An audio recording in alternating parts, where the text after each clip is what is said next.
and it's healthy, low sugar, 0 fat. They have fresh fruit and produce there, and you know, she was excited to see that the children are growing up with this, so maybe as they grow up they will continue to make healthier options or healthier choices. And she compared it to when we were younger. We kind of grew up on the ice cream, let's go get ice cream and get whipped cream and all of these things, whereas we didn't necessarily have the healthier alternatives. So, and also she mentioned as well that healthy eating is kind of a fad and we really need to make it into a lifestyle.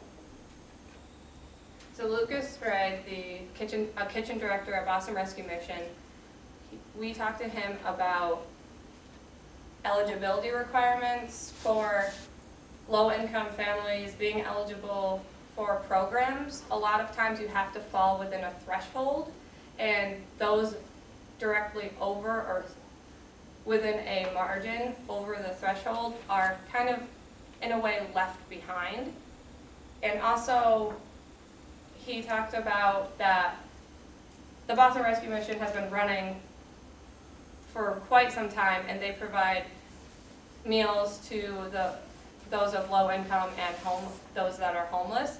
But within this, there's lacking because many of their products are just I just forgot the word, are donated to them, and a lot of times these aren't the healthiest options. Like I know Dunkin' Donuts donates a lot to them, and so they put out, you know, a lot of these really sugary desserts and a lot of big bags of frozen vegetables and not necessarily fresh produce are donated to them. And also their equipment is lacking because they may have the equipment but it's outdated or falling apart, or they have to hold it together with rubber bands. Okay, so after interviewing all of our stakeholders and doing our research, we realized really that there were 3 organizations we thought really met and addressed every single need that we had come across. The Food Project, Wholesome Wave, and Community Servings all have models which we think best address the 3 components of our problem. While there are over 500 organizations in Boston and Eastern Massachusetts aiding those who are affected by food insecurity, these 3 have the most comprehensive plans, as well as the fact that they're kind of involved in a lot of other places. And we'll see that later in just a minute.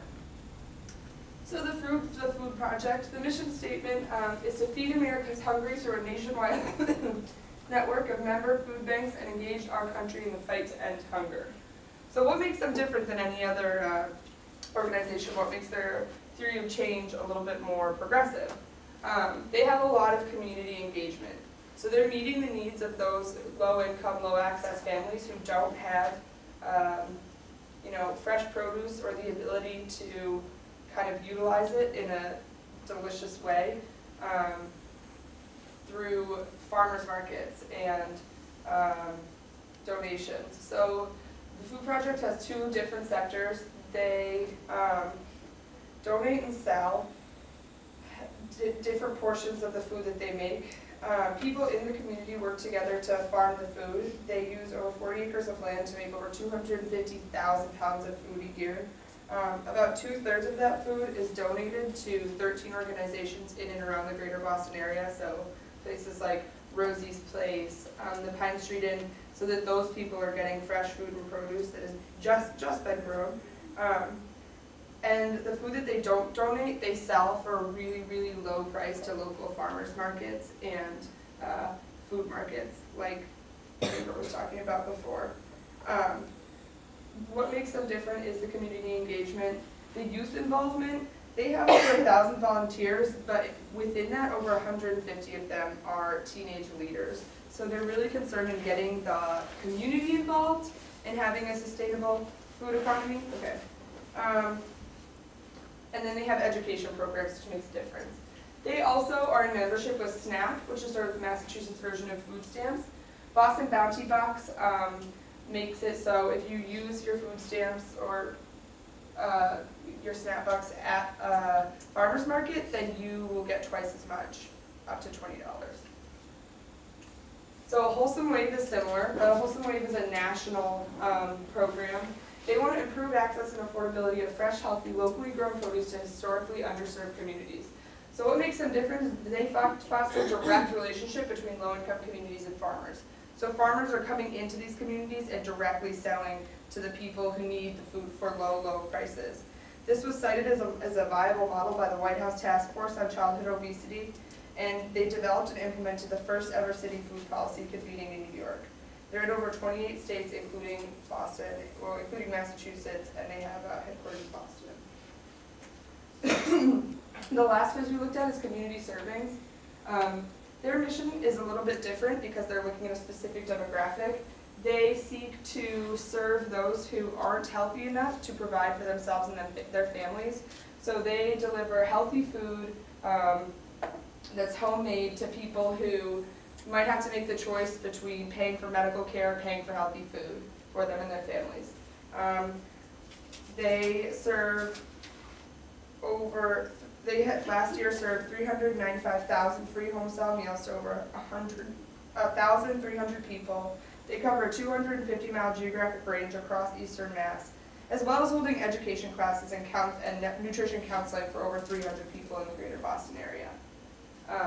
So they're focusing on a specific demographic getting nutritional food, but they're still making a big difference, and their model seems to be really effective. Thank you for listening. Thank you. Questions? Okay, great. You got it, you're good.